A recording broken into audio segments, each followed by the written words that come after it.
they contacted me when they were working with the International School of Brussels to help them design learning spaces that would really fit the International Baccalaureate MYP programming.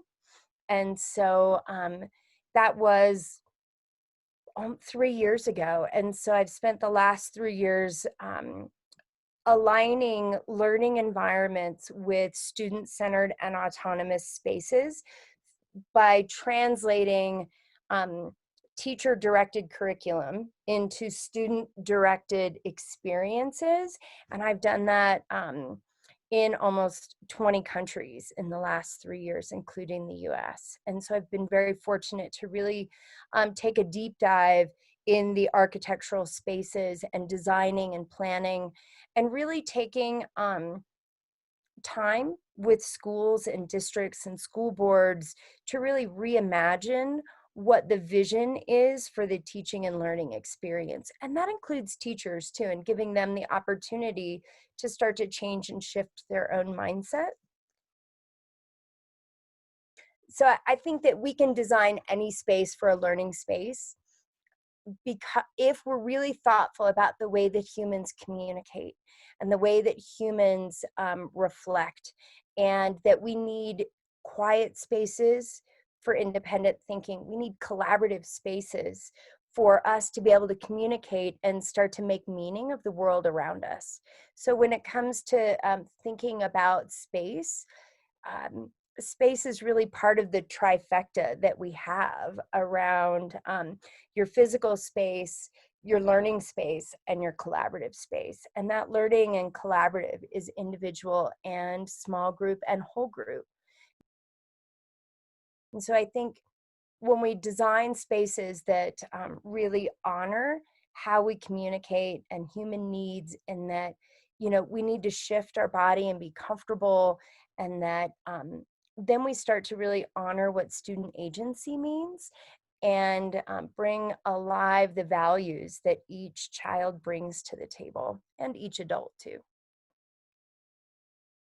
I'm really passionate about that students have values and they have a voice, and that learning spaces need to honor that, and that's just not sacred for once you turn 18 and you become an adult, in the sense of being able to be on your own and have legal independence. That humans, you know, build a value system very early on in their life, and we can honor that in space.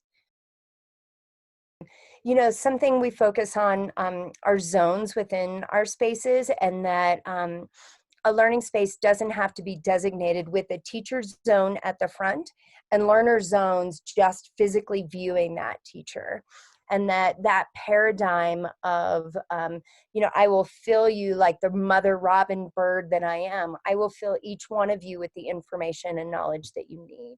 But that the world that we live in, you know, not that post 9/11 anymore. We really have moved into a COVID era now. So the thought about, you know, creating environments that are solely focused on security, now we've got to really think about, which we should have been doing for many, many years, thinking about environments for learning and student-centered development that are holistic around social and emotional development, equity, and access. And so that means taking a new direction, that the teacher is not the forefront.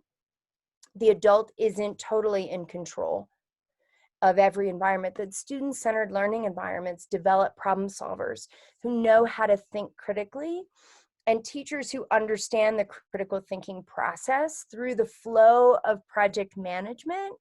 Means that your learning spaces are really designed for groups of students to make meaning in different types of zones and learning spaces. And so when we design learning spaces, we design them from the learner's perspective. That it's truly not bound by traditional structures. And I think that that's the hardest mindset and sort of cognitive dissonance that we're always fighting, and that you guys have won that battle. My kids want to do real work. They're active participants. And I think that that's the shift that your community and your environment has made, is that students are seen as active participants. They're building their portfolio. And And that's where we can create a partnership that allows your students to work with us in an active way and move beyond the career fair or science fair phenomenon that we still need to ditch, in my opinion.